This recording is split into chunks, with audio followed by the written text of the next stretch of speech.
সকালবেলা ঘুম থেকে উঠে যদি এত সুন্দর কিউট কিউট ফুল দেখা যায় আর তার সাথে যদি হয় মেঘাচ্ছন্ন আবহাওয়া, তাহলে তো মনটা এমনিতেই ভালো হয়ে যায়। আসসালামু আলাইকুম আমার প্রিয় আপু ভাইয়ারা, সবাই কেমন আছেন? আশা করি আল্লাহর মধ্যে ভালো আছেন, সুস্থ আছেন। সকালবেলা একেবারেই আকাশ মেঘাচ্ছন্ন হয়েছিল, মনে হচ্ছিল বৃষ্টি হবে বৃষ্টি হবে, কিন্তু এক ফোঁটাও বৃষ্টি হলো না। আর এখন যেহেতু ছুটি চলছে, তাই তো ভেবেছি যে বেশ কয়েকদিন আমি মাটির চুলাতেই রান্না করব। তাই তো সমস্ত আয়োজন করে চলে এসেছি মাটির চুলায়। আমার প্রিয় আপু ভাইয়ারা, কে কে আছেন আমার মতো ভর্তা পাগল মানুষ? আর এই তো ঈদ হয়ে যাওয়া কয়েকদিন হয়ে গেল, এই কয়েকদিন ধরে মাংস খেতে খেতে কিন্তু একেবারেই বিরক্ত এসে গেছে। আর আমার মতো যারা আছেন, মাংস খেতে খেতে বিরক্ত হয়ে গেছে আর ভর্তা পাগল যারা, তারা অবশ্যই আমার এই ভিডিওটা দেখবেন আর আমার সাথে থাকবেন শেষ পর্যন্ত। বা কী ভাবছেন যে আমি বেগুন ভর্তা করব? হ্যাঁ, বেগুন ভর্তাই করব। তবে সেটা একটু অন্যরকম করেই করব। সবসময় তো আর একই রকম খেতে ভালো লাগে না। আর কয়েকদিন ধরে যেহেতু মাংস খাচ্ছি, একদমই খেতে আর ভালো লাগছে না। ভাত খেতে বসলেই মনটা খারাপ হয়ে যাচ্ছে। তাই তো ভাবলাম যে ওরা তো মাংস খাবেই, ওদের জন্য থাক মাংস, আর আমি আমার নিজের জন্য কিছু একটা ঝটপট বানিয়ে নিই।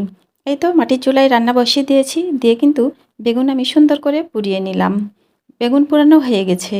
আর যেটা দিয়ে আমি বেগুন পোড়ালাম এটাকে কিন্তু আমরা বেরি বলি। আপনারা কে কী নামে বলেন অবশ্যই কমেন্টস করে আমাকে জানাতে পারেন, যদি ইচ্ছে হয়।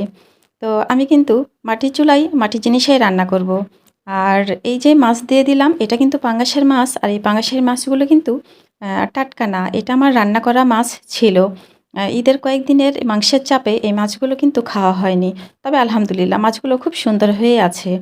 তো কি করব, ওদের তো মাংস খাওয়া এখনও শেষ হয়নি, কিন্তু আমার কিন্তু মাংস খাওয়া শেষ হয়ে গেছে। তাই তো ভাবলাম যে এই মাছগুলো আর ফ্রিজে এভাবে না রেখে একটু বুদ্ধি করে কাজে লাগাই। আমার খেতে ভালো লাগবে আর সাথে সাথে দেখি ওরাও খায় কি না।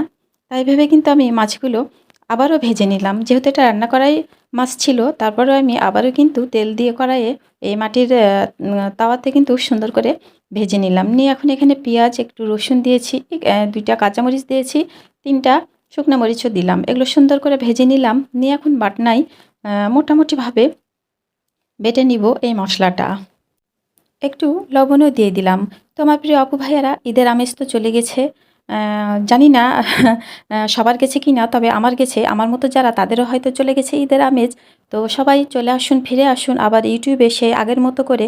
কারণ ইউটিউবে যদি গ্যাপ দেওয়া যায়, তাহলে কিন্তু ইউটিউব তো কোনো কিছু বুঝবে না, আমাদেরকে পিছিয়ে দিবে। তাই তো আসুন, আমরা এত পরিশ্রম করছি, এত কষ্ট করছি, কেন আমরা পিছিয়ে যাব?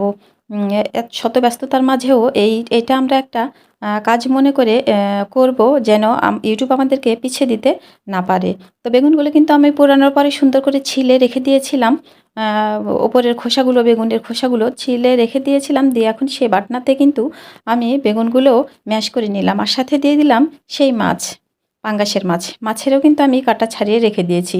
একসঙ্গে কিন্তু এই মশলায় বেগুন আর মাছগুলো ভালো করে ম্যাশ করে নিচ্ছি। ম্যাশ করা না হয়ে গেলে কিন্তু আমি আবার চলে আসব সেই আমার সুন্দর মাটির চুলায়। আবার দিয়ে দিলাম মাটির চুলায় তাওয়াতে তেল, আর দিয়ে দিলাম সাথে পেঁয়াজ আর রসুন।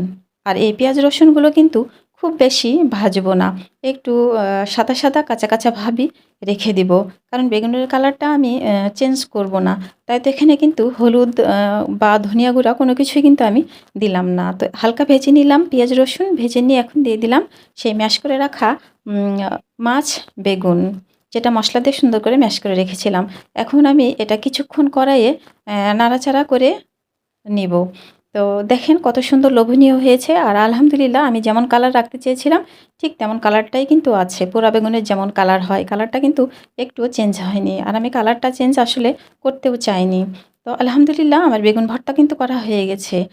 এই বেগুন ভর্তা দিয়ে আমি এখন শান্তি করে তৃপ্তি করে ভাত খাবো। তবে হ্যাঁ, আরেকটা কথা বলে রাখি, আমার এই বেগুন ভর্তাটা শুধু কিন্তু আমি একা খাইনি। ওরা মাংস পাগল মানুষ, তারপর আমার এই বেগুন ভর্তাটা ওরা খেয়েছে। আমার মতো যারা, তারা একবার এভাবে বেগুন ভর্তা খেয়ে দেখতে পারেন। সবাই ভালো থাকবেন, সুস্থ থাকবেন। ফিরে আসবে ইনশাল্লাহ আগামীতে নতুন কোনো ব্লগ ভিডিও নিয়ে। সবাই ভিডিওটা লাইক দিয়ে দেখবেন আর আমাকে ওয়াচ টাইম দেওয়ার অবশ্যই চেষ্টা করবেন। আল্লাহ হাফেজ।